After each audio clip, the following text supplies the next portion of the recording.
ਸਾਡੇ ਵਿੱਚ ਅੱਜ ਮੌਜੂਦ ਹਨ ਸਾਡੇ ਇੱਕ ਹੋਣਹਾਰ ਯੂਥ ਸ਼ਮਤੇਜ ਸਿੰਘ ਰਾਣਾ। ਸ਼ਮਤੇਜ, ਤੁਹਾਡਾ ਬਹੁਤ-ਬਹੁਤ ਸਵਾਗਤ ਹੈ। ਸਤਿ ਸ਼੍ਰੀ ਅਕਾਲ।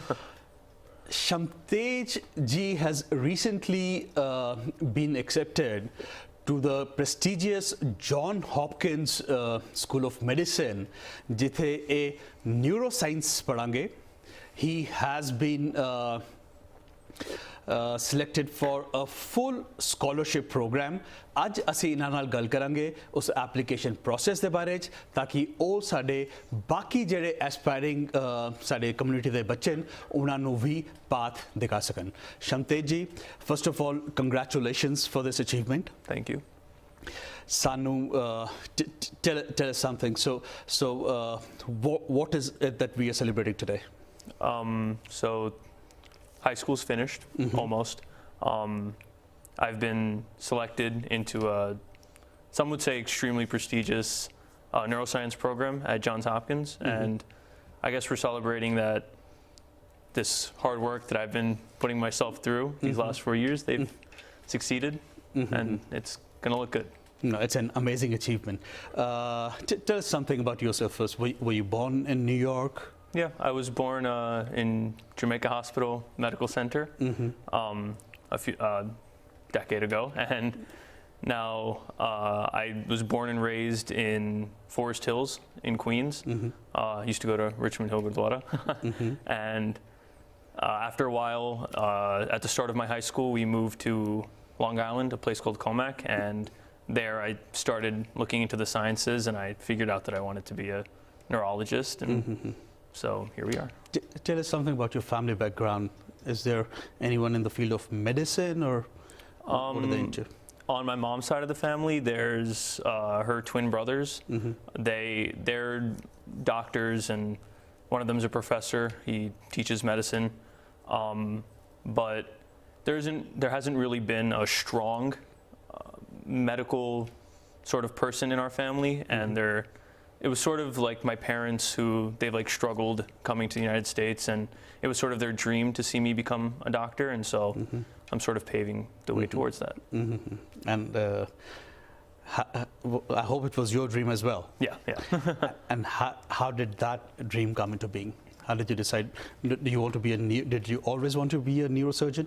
Well, when I was much younger, it was me, like every other kid's dream, to do something fun. And obviously if you ask a kid in elementary school right now, you ask him like, what's fun to you? He's not going to immediately say doctor.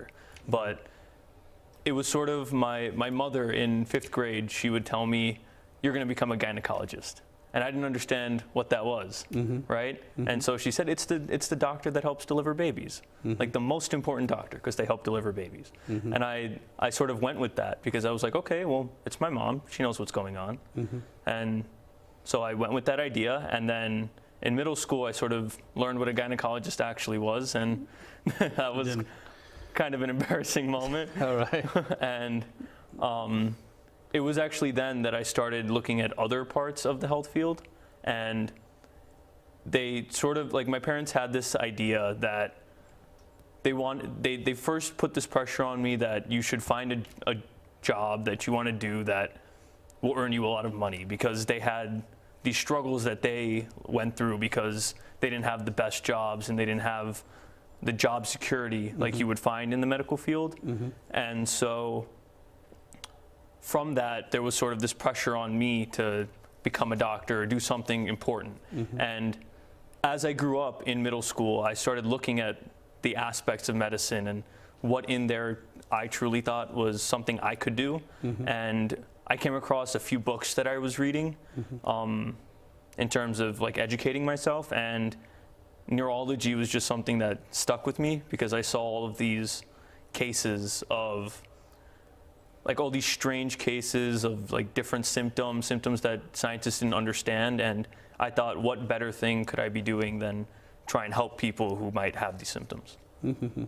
So you were telling me earlier about this book that had a lot of influence on you, where this person did not have an arm, and his brain would tell him that he could use an arm. Yeah. Can you share that story with us? ठीक है.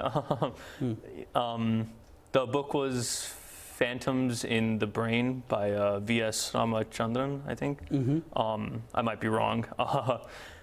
And the idea was about these things called phantom limbs. And it was, so if someone was, normally it's not if you were born without a limb or something, it was if it was removed at some point of your life, it was amputated.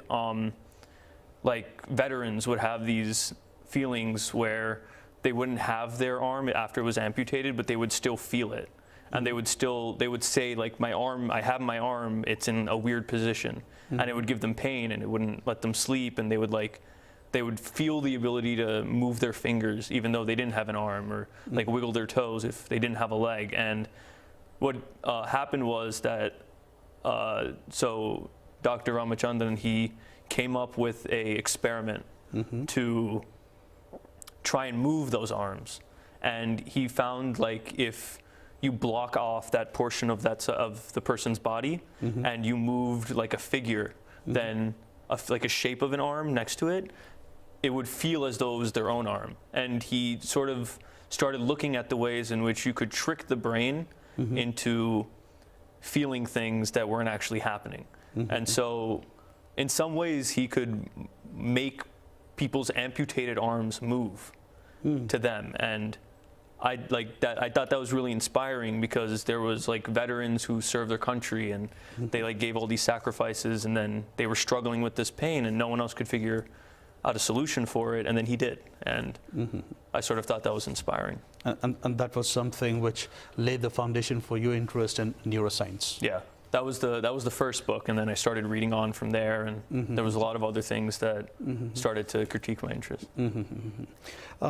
Shamtej ji, ਇਹ ਜਿਹੜਾ selection process है for a school like John Hopkins, it's very competitive.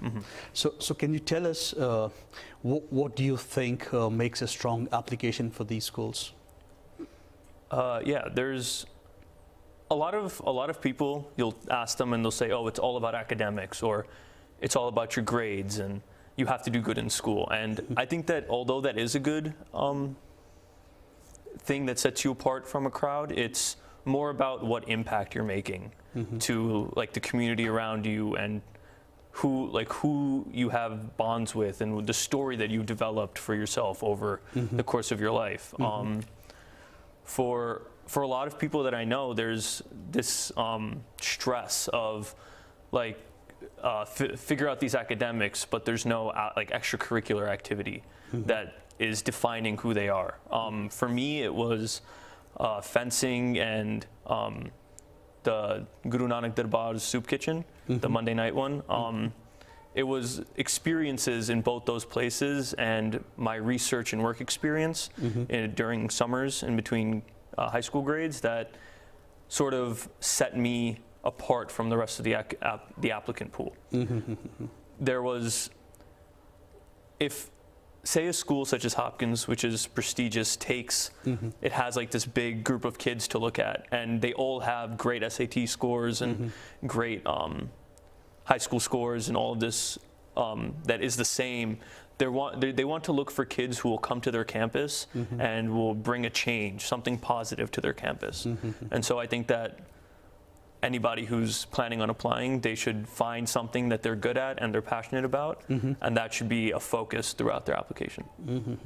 And when does this process begin? At what time of the year? And so I started my college process at the end of 10th grade. At the end of 10th grade? Yeah, okay. At the end of 10th grade, I started researching colleges that had programs in the field that I wanted to study, and I looked for where I had my best chances of applying and where I had my worst. And at that time, you were pretty decided on neuroscience? Yeah. Okay. It's okay if like you don't have a decision on what you want to major in, but you should know what general field you want to be looking into. At least you know that you want to be a doctor. Yeah. Okay. Like if you know you want to do something science or medicine related, you're applying to a different set of schools than someone who's doing literature or history. So I thought, I knew beforehand that I was going to do something medical or in the sciences, and that's when I started looking into schools such as Johns Hopkins, and I took this long list of like 35 schools and I condensed it into what schools I thought I had the best chance of getting into. Shamtej ji will talk more about this. ਤੁਸੀਂ ਵੇਖਦੇ ਰਹੋ The Way Forward.